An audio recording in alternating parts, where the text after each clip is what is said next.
तो आप गुरुजी को मानते हैं, क्यों और क्या भाव है, कैसे?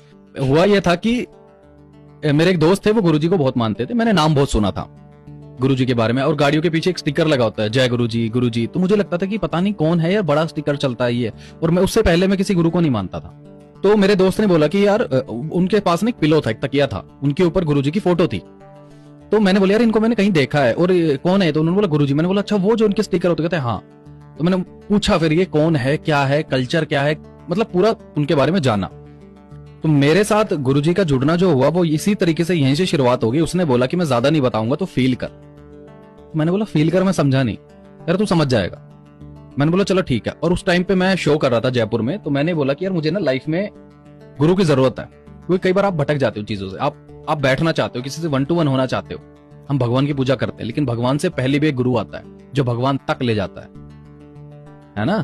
तो हुआ ये कि मैंने उनसे गुरुजी के बारे में बातचीत की। मैं अपने वैनिटी में जाके सो गया, और मैं मन में बोल रहा था कि गुरुजी मैं आपको जानता नहीं हूं, मैं आपको मानता नहीं हूं, लेकिन मैं चाहता हूं कि मेरी जिंदगी में गुरु आए। अगर आप धरती पे हो सच में, और जो आपके बारे में बातें करते हैं लोग वो आप हो, तो मुझे साइन चाहिए। मैं जाके सो गया। सोने के बाद मैंने एक सपना देखा कि मैंने बहुत ज्यादा क्राउड में बैठा हूं, जैसे लेडीजों के सत्संग देखे होंगे आपने, कहीं भी सत्संग देखे होंगे, तो ऐसे मंडली में बैठे होते हैं आलती पालती मार के। तो मैंने देखा कि मैं किसी सत्संग में आलती पालती मार के बैठा हुआ हूं, और सब लोग ना तालियां मार रहे हैं, भजन चल रहे हैं। मैं समझ नहीं आ रहा मैं कहां बैठा हुआ हूं। और जब मैं सपने में था तो वो गुरुजी वाला ख्याल भी मेरे दिमाग से उड़ गया था। मैं सोच ही नहीं रहा, मुझे लगा पता नहीं मैं कहां सत्संग में बैठा हूं। और मैं कभी मिला नहीं, ना कभी बातचीत हुई गुरुजी से।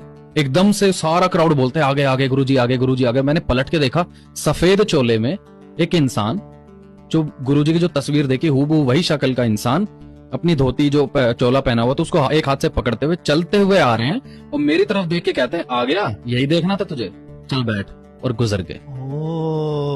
उस टाइम पे मेरी आंख खुली और मैं बैठा और मैं रोने लग गया। मेरे को लगा यार ये क्या हो गया। तब मैंने फिर चैलेंज किया उनको कि हो सकता है मेरे सबकॉन्शियस में हो, मैंने सोच लिया ज्यादा, अब ये करके दिखाऊं। मैं रूम में बैठा हुआ था और मैंने बोला गुरुजी अगर आप हो ना, तो कुछ भी रूम में ऐसा कर दो कि मैं समझ जाऊं आप हो।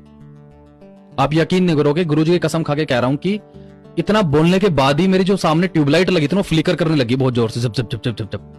और ये मैंने कहीं सुना था कि जब गुरुजी अपनी प्रेजेंस देते हैं ना, तो या तो वो गुलाब की महक आती है आपके आसपास, या आपके आसपास ना कुछ ऐसी एक्टिविटी होने लगती है जो अब नॉर्मल होती है। उसके बाद मेरा ट्रस्ट आया, और गुरुजी से जुड़ने के बाद मेरी जिंदगी में बहुत सारे बदलाव आए।